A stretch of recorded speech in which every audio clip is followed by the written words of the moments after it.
Halo semuanya, selamat datang di channel Millions.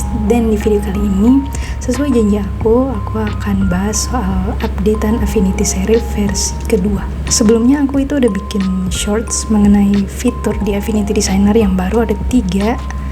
Dan kalian bisa cek langsung, nanti aku taruh shortsnya di deskripsi di bawah. Ya itu emang singkat aja, tapi di sini aku akan jelasin lagi secara detail.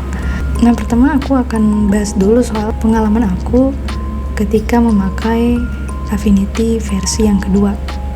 Jadi kan awalnya itu aku free trial ya 30 hari. Dan menurut aku itu worth it untuk dicoba.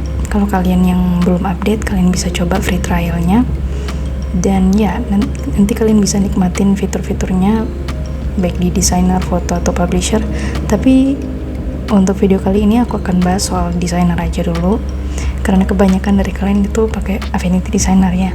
Setelah 30 hari itu aku belum langsung beli, jadi aku balik lagi ke versi yang pertama.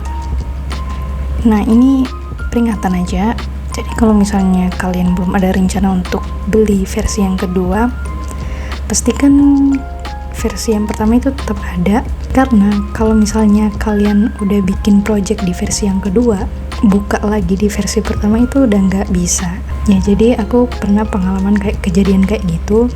Jadi caranya aku bikin new project di versi yang pertama, lalu copy semua file, semua aset, semua layer yang ada di versi kedua ke versi yang pertama gitu, karena project versi kedua itu udah nggak bisa buka di versi yang pertama. Nah, untuk kalian yang beli di Microsoft Store, pastikan versi pertama kalian tetap ada kalau misalnya belum ada rencana untuk beli yang kedua, karena agak ribet ya ini.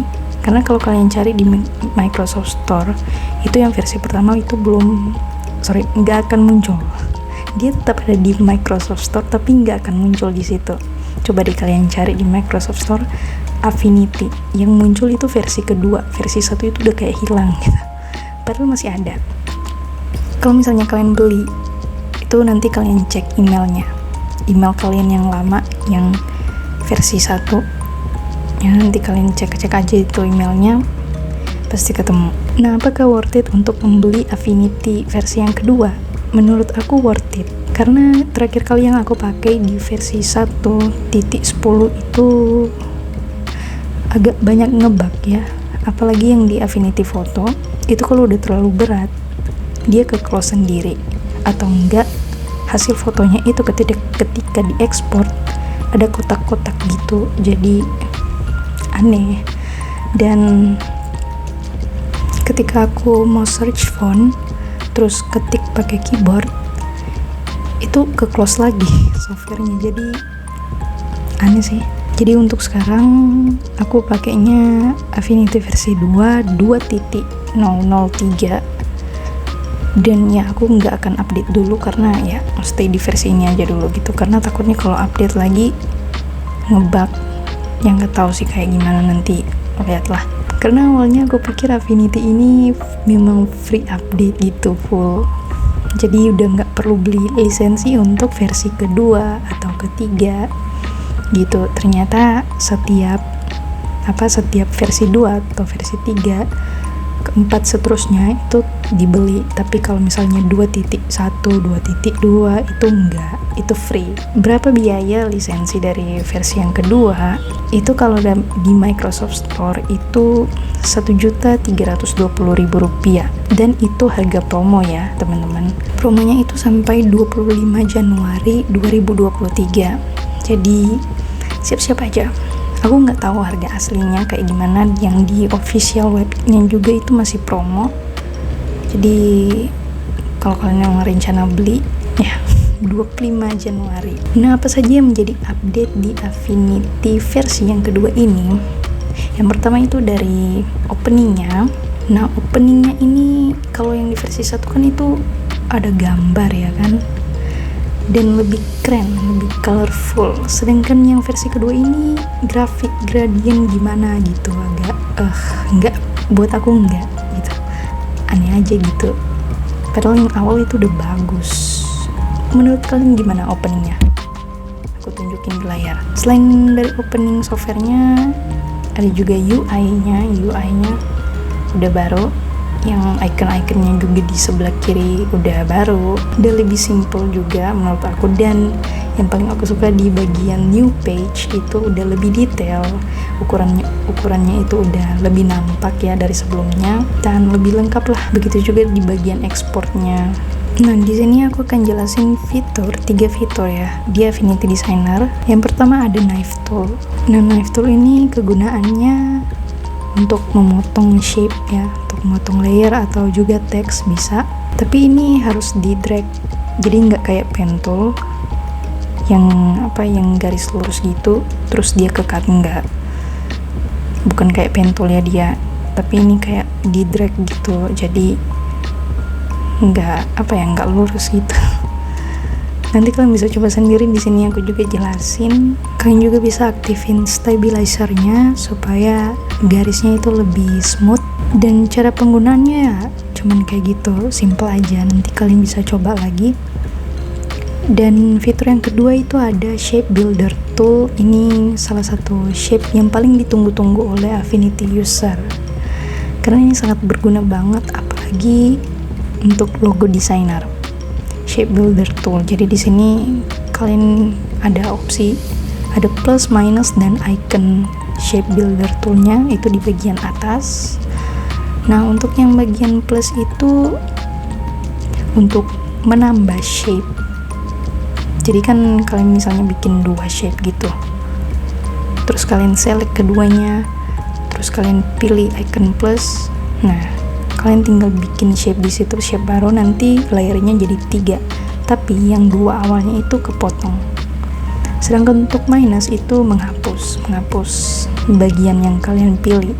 Dan untuk icon shape buildernya sendiri itu untuk menambah jadi 3 layer, tapi layer yang sebelumnya yang 2 itu tetap utuh. Jadi itu beda ya sama yang fungsi icon plus. Nah, fitur yang ketiga ada warp group. Ini vector warpnya, jadi bukan kayak di Affinity Photo. Kalau di sini, kalau di vector, dia warpnya itu bisa diubah-ubah kapanpun gitu. Kalau misalnya di Affinity Photo itu sekali apply udah gitu, nggak bisa diedit lagi gitu ya, paling-paling hanya di undo. Jadi kalau untuk vector warp kalian bisa edit kapanpun. Dan di situ ada banyak pilihan, ada mesh, ada perspektif, quad, twist, dan lain sebagainya. Kalian bisa coba sendiri. Ada juga tombol reset untuk mulai dari awal lagi, dan kalian bisa di sebelah kirinya itu kalian bisa pilih opsinya, ada banyak. Itu salah satu update yang cukup besar juga sih untuk Affinity Designer khususnya. Dan satu lagi fitur yang paling aku suka yaitu link. Nah, di sini linknya itu yang baru aku coba yang di bagian brush, swatches, sama di bagian asset. Dan kalau nggak salah style juga. Nanti kalian lihat icon link ini. Nah, itu tandanya dia ke link di software lain. Nah, misalnya brush ini, brush Christie. Nah, itu dia udah ada tanda link. Dia itu ke link di Affinity Photo juga sama publisher. Nah, tapi sebenarnya kan itu kategori buatan aku ya kan. Jadi untuk awalnya itu belum ada icon link untuk kategori baru.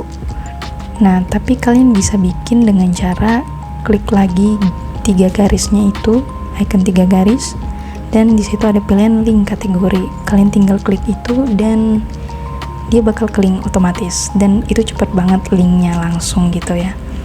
Jadi coba kalian buka 2 software dan kalian coba itu bikin kategori baru, terus klik link, dia itu akan cepat kesinkron dengan software yang lain. Ini sangat berguna sih menurut aku, supaya nggak perlu import satu-satu gitu, misalnya brush ya, atau warna, atau aset, lebih memudahkan kinerja ya. Dan di bagian layer efek juga itu ada icon-icon plus, tapi hanya di efek-efek tertentu ya. Itu kegunaannya untuk double efek aja sih sebenarnya. Cukup menarik juga, sebuah improvement di Affinity Designer dan Affinity yang lain.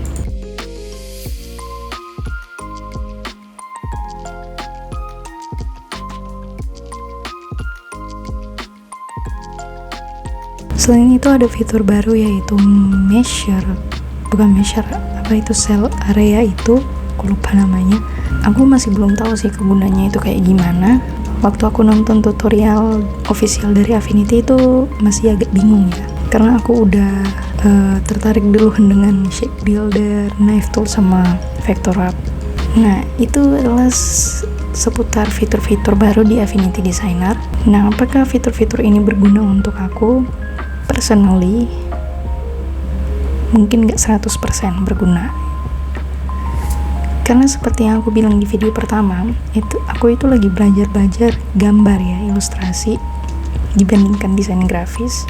Dan ilustrasinya itu base-nya bitmap, bukan vector illustration. Jadi fitur-fitur yang baru ini